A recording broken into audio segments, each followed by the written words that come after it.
Be ready. 5 seconds.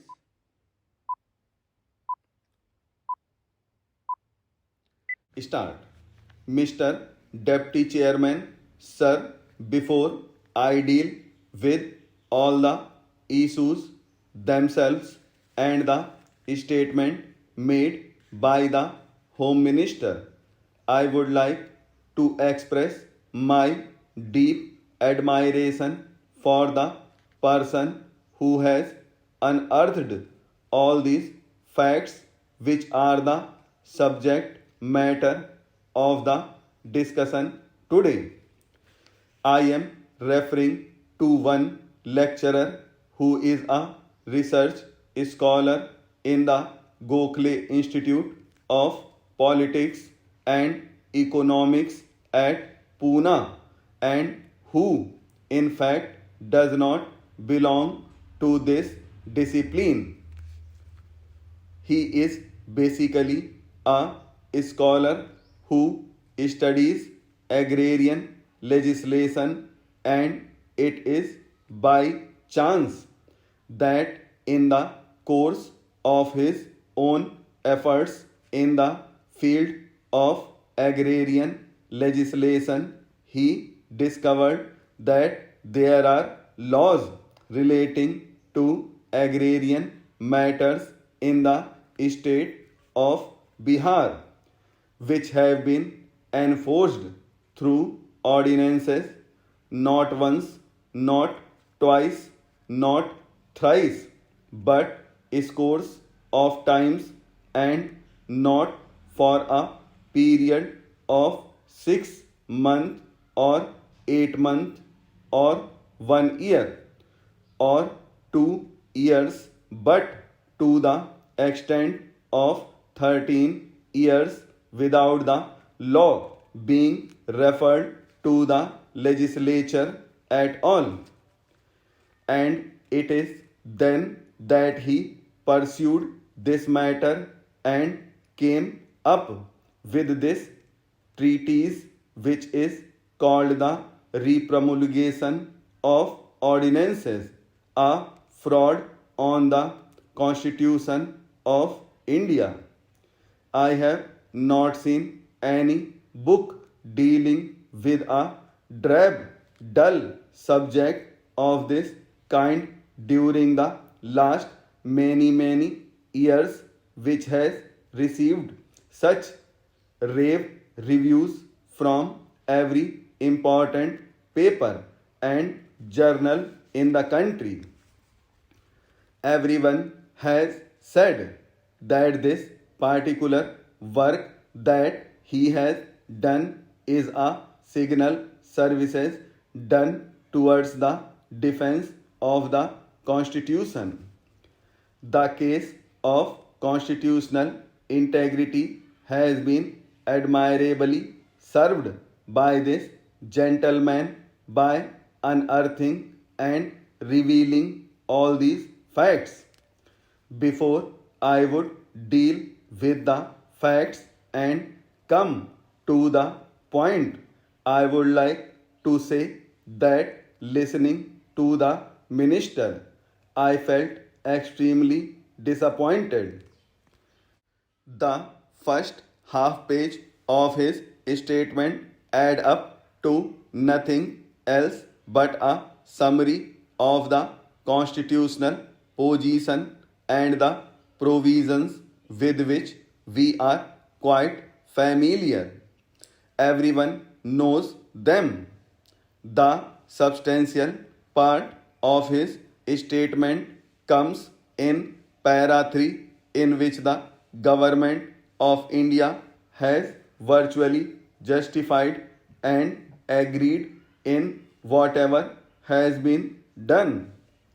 This is not a matter in which parties are involved. This should not be made a matter of partisan or political recrimination or fault finding. None of the parties here can exclude itself with regard to what has been happening. I came to know about this only recently. If I had known about these matters when I was in government, all that I can today is that I would certainly have exerted to rectify the situation from within the government to the extent it was possible for me do so. My discovery has come at a subsequent stage. Perhaps many in today's government of India also might have discovered it subsequently. Therefore, I did not intend to accuse the government of India or the Home Minister of perpetrating a fraud on the Constitution. I only wished to point out to him that in the state of Bihar a fraud was being perpetrated over a period of years, and now that you have come to know of it is the duty of this house to stop it. This is my humble submission now. As Council of State, we are concerned with what goes on in the states, whether the Constitution is being properly worked or not. It is from that point of view I have to raise this matter. Para 3 of the minister's statement says that the Constitution does not lay down any limit on the number of times substantially the same ordinance can be promulgated by the governor. That is indeed the specious argument that those who are doing this day in and day out in Bihar would advance. For ordinances, the criterion laid down is that the governor should be satisfied that circumstances exist which make it necessary for him to take immediate action and promulgate an ordinance. Whether the circumstances prevail as make it necessary for him to take such action is a matter for the governor to decide, so says the minister. This means that virtually we have told them that what you are doing is within the ambit of law. You do what you want. We are not going to interfere. Then comes the fourth para about the matter where the government of India has the authority to intervene.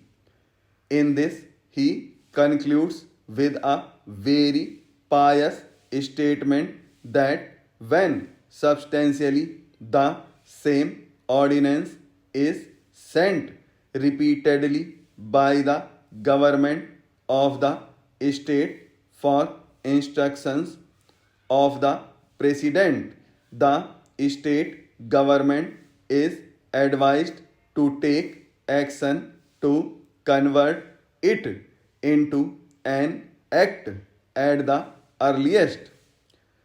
Now let us understand what is the nature of the fraud. So far as this treatise is concerned, It has dealt with every aspect of it. Even the modus operandi has it is done that has been laid bare. Every aspect has been thoroughly discussed, and it is not possible for me to go into all that.